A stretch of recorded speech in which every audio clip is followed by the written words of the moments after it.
Hey, what's up, everybody? Hope you're doing well. I'm just here today to talk about change and how we perceive it. So, basically, what I mean by that is people, especially Americans, I don't know about other countries, but where we're all at out here. For us, for Americans, we kind of go to this mode, like this lazy mode, and it comes from a lot of things. It comes from instant gratification, and when we get something quick and easy, it feels good because it's direct and it's to the point, and we can almost like hit it, almost like a button, like boom, boom, boom, feel good, feel good. So we get so used to that, and then we're kind of stuck in our own comfort zone. I know I was big time for years, probably for like 10 to 12 years, pretty self-absorbed when it came to stuff like that. And I always saw it like, change is difficult, and a lot of us see it that way. Oh, like, we don't like change. When we first hear the word change, not like, jingle, jingle change, but, change, just making a difference in your life, or somebody making a difference in another person's life, or anything like that. The thing is, though, change is inevitable because evolution happens slowly but surely over time. We become a little bit of a different version of ourselves as the years progress, you know what I mean?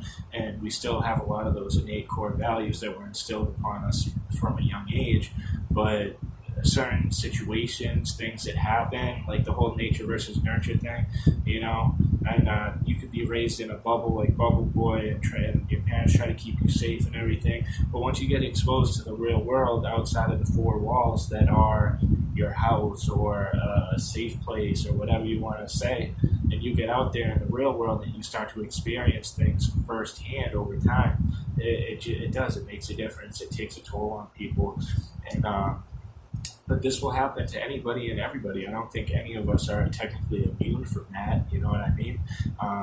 The best way to prepare for something like that is to know stuff, like knowledge. You know what I mean? And so change to us, to all of us, like change is difficult, and the comfort zone is easy. Okay, what we need to do, we need to flip those two around. Okay, instead of change is difficult, maybe say. Instead, we can't say change is easy because we know it's not. You have to put hard work in, you have to put time in. But guess what? We're capable of hard work, right? All of us are mentally, maybe physically, we can't do it as well as others, but a lot of us are mentally capable of this and having this mental fortitude about us, So instead of saying change is difficult, well, what else is it but that's a good thing? Because we need to look at it differently. So instead of change is difficult, maybe like, I don't know, change is necessary, change is beneficial, things like that. And then understanding, the opposite when we come to saying the comfort zone's easy, but yeah, easy, but did anything good ever come from a comfort zone? Did anybody break any records or do anything outstanding, out of the ordinary, or did anybody reach this new ascendance in their life, whether it be social status or relationship-wise, maybe financially? It doesn't matter, but do they reach these super high levels where it seems as if they just skipped a bunch of plateaus and just kind of shot right up there?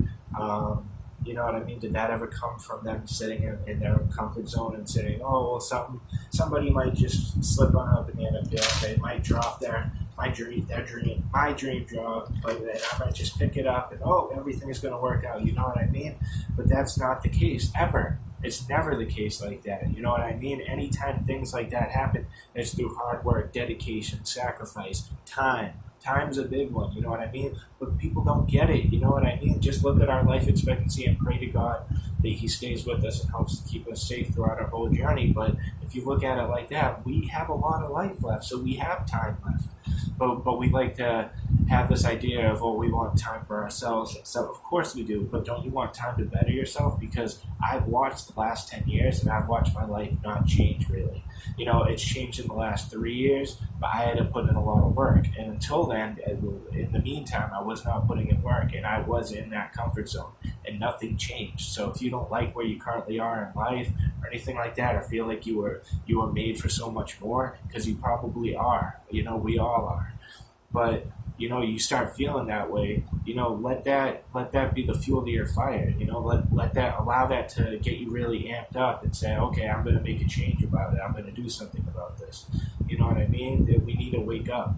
and I'm not immune to it by any means. As I've said to you, this is a personal thing. This is extremely and incredibly relatable to me. So that's why I feel comfortable speaking on such a subject. But yeah, so and change and how we perceive it. For instance, like today, nowadays, I take really good care of myself. I eat clean, obviously hygiene. I mean, most people that you should obviously all be doing that.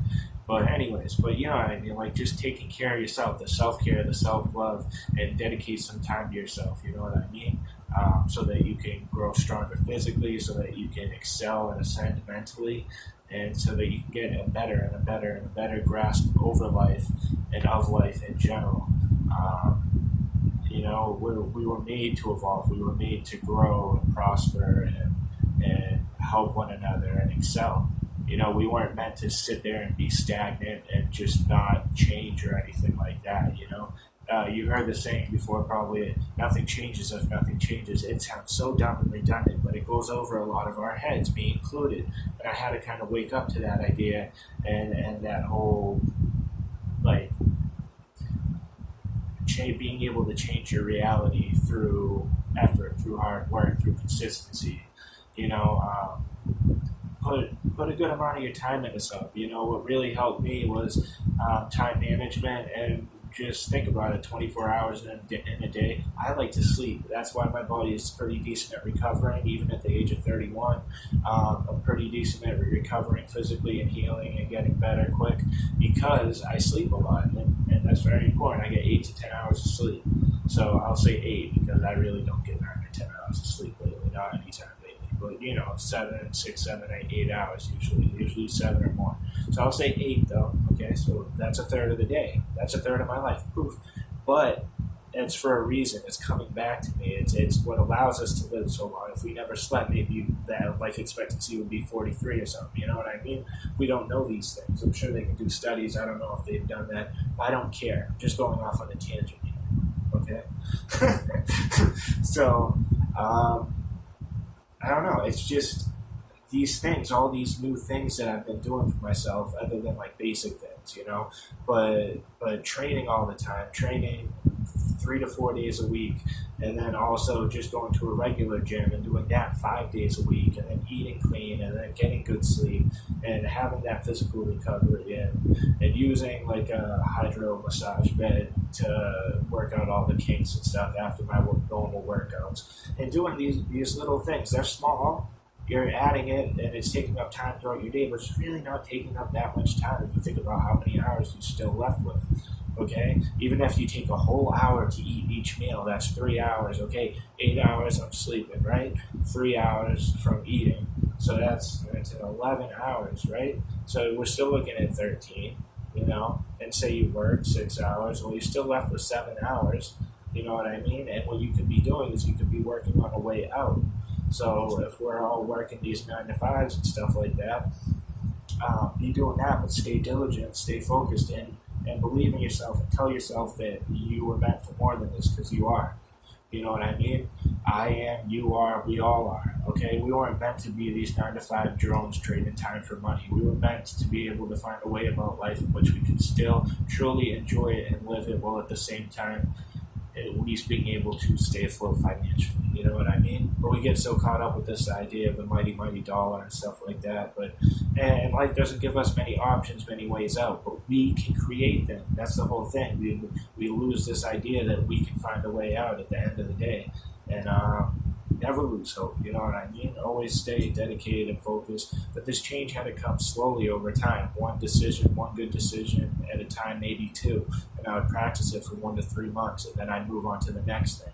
And over the course of 3 to 4 years, these things have really added up and made a difference. I'm just here to tell you how I've done it, and that if you're struggling just like I was, and just like, I did for so long, there's always a way out, and I pray that you will find it. All right? Love you guys. Bye.